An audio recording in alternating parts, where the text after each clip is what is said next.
bahwa pekerjaan ini adalah berat bagi saudara. Para Romusa itu berangkat dengan bangga, diiringi pidato Soekarno. Tujuan usaha ini adalah untuk menunjukkan kepada Jepang bahwa penduduk Jawa telah sehidup semati dengan Dai Nippon, kata Bung Karno, seperti tertuang dalam buku yang ditulis sejarawan Jepang Aiko Kurosawa. Bung Karno sendiri datang ke Bayah, Banten Selatan sebagai pejuang pekerja atau Romusa.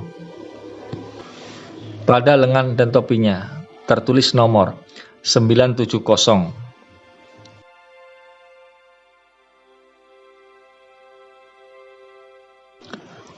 Romusa bernama Soekarno itu ditulis koran-koran zaman Jepang tinggal di pondokan sederhana dan makan bersama mereka.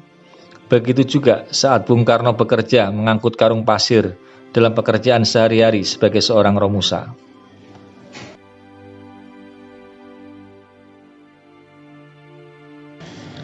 Bedanya, Bung Karno dan rombongannya beberapa hari kemudian pulang ke Jakarta, dan para Romusa asli tinggal di sana tanpa pernah tahu kalau mereka ditumbalkan demi sebuah ambisi dan fasilitas bagi orang yang mengirimkan mereka. Sungguh tragis.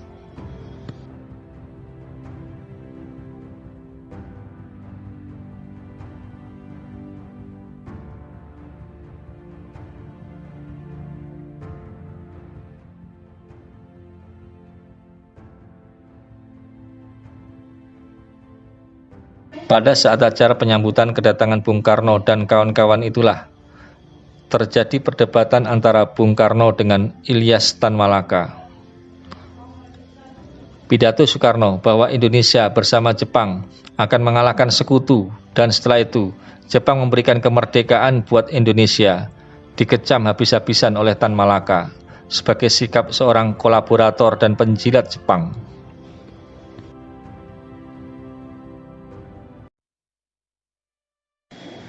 Menanggapi pernyataan sinis dari Tan Malaka, Soekarno mengatakan, ada dua jalan untuk bekerja. Pertama, tindakan revolusioner. Kita belum siap, kita belum mampu. Kedua, adalah bekerja sama dengan Jepang sambil mengonsolidasikan kekuatan dan menantikan saat tibanya saat itu. Saya mengikuti jalan yang kedua. Dalam setiap perang ada korban. Tugas dari seorang panglima adalah memenangkan perang, sekalipun akan mengalami beberapa kekalahan dalam pertempuran di jalan. Andai kata saya terpaksa mengorbankan jiwa ribuan orang demi menyelamatkan jutaan, saya akan lakukan itu. Kita ini berada dalam suatu perjuangan untuk hidup. Para Romusa hidup di tengah hutan belantara.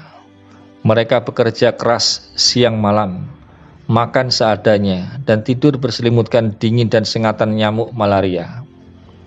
Kalau mereka lari, harimau dan binatang buas lainnya siap menerkam di hutan. Atau kalau tertangkap pun, kemungkinan mereka akan dihukum, dibunuh oleh tentara Jepang.